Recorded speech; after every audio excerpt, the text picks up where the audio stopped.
Ari Aramesh is managing attorney and practice group lead at Whitcomb Zelensky, which is a legal firm in Washington. Here is his assessment of the threat from President Trump. This is a legal threat by the president threatening to sue BBC. Now, I read three things in this letter. First and foremost, the president wants an apology. He also says that the BBC has to make him an offer, something to compensate him for the harm.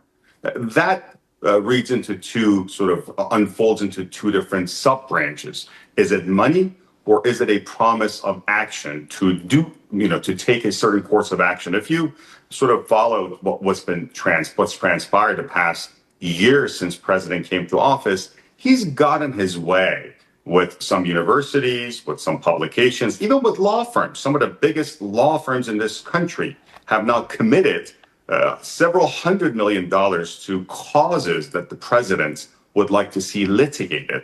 This is absurd. This is an abuse of presidential power to get his way with the media, to get his way with law firms, and to interfere with the free flow of information and also with academic freedom. And again, if you're a constitutionalist, you have to believe in all of the Constitution. The First Amendment, which guarantees free speech, amongst other things, and the Second Amendment, and the Third, and the Fourth, and all the way up to the 27th. You cannot pick and choose and say, I like these, but now I'm going to come and limit your speech and limit your freedom of speech. Now, But sorry to interrupt you, Ari, but if in the case of this documentary where two speeches were edited together, 2 points that he made it 50 minutes apart, I mean, many would look at this from a legal point of view and say, actually, he has a point, doesn't he? So defamation is not protected speech, but to show defamation, and we're talking about legal terminology here, to show defamation, you have to prove a number of things. You have to show what was said was false.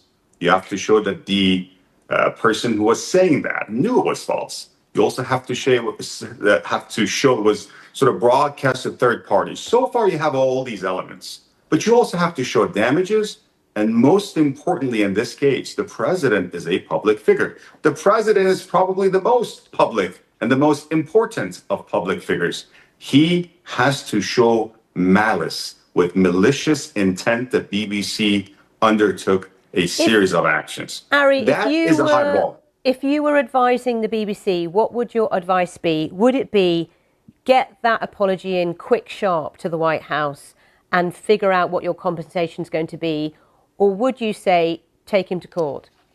You've done the right thing so far. You've issued by you, I mean the BBC, issued a retraction and a statement and saying they regret what has happened. They can issue a statement of apology to the president. Fair enough. But you back down and you start compensating him, he's going to come for more. Litigate, don't back down, and litigate aggressively against his demands.